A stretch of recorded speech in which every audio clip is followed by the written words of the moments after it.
There's a lot going on this morning. Let's get caught up on some of the other headlines making news with this morning's panel. Let's go to, let's see where this one's from. Oh, look at this. MSNBC. Where else? Headline, William Shatner. Ted Cruz calling Kirk a Republican is silly. So this is interesting. The New York Times Magazine this week asked self-professed Star Trek nerd Ted Cruz to speculate about the political affiliation of the leading characters from Star Trek. And one of the characters that Cruz talked about was Captain Kirk, William Shatner's old character on the Star Trek TV series and a few movies. He said, Cruz said, I think it is quite likely that Kirk is a Republican and Picard, that's the next generation, is a Democrat. And Shatner, who played Captain Kirk, responded on Twitter, Star Trek wasn't political. I'm not political. I can't even vote in the U.S., so to put a geocentric label on interstellar characters is silly.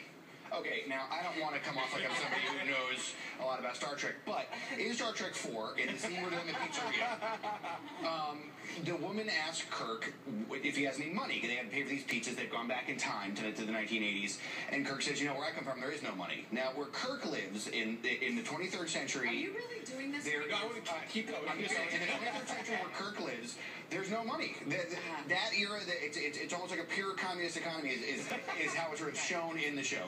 There's no money, there's no sort of social stratification, everybody sort of does what they do.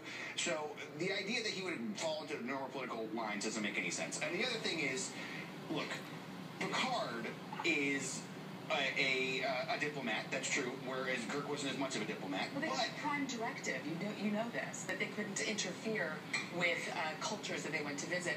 I actually love sci-fi, and I think Star Trek actually was quite political, particularly when it comes to interracial relationships, inter-alien relationships, and if you look at the Borg are clearly socialist.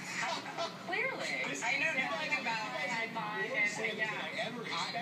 I mean, I'm just saying, as a person who's watched a little bit of Star Trek in my life, I'm just saying, I just think it's a ridiculous argument. Are we sure I mean, of course the show is political, by the way. I mean, that's true. If they didn't have money, maybe they had gold. Maybe they're Ron Paul supporters. Well, no, they had gold press latinum, as we know from Deep Space Nine.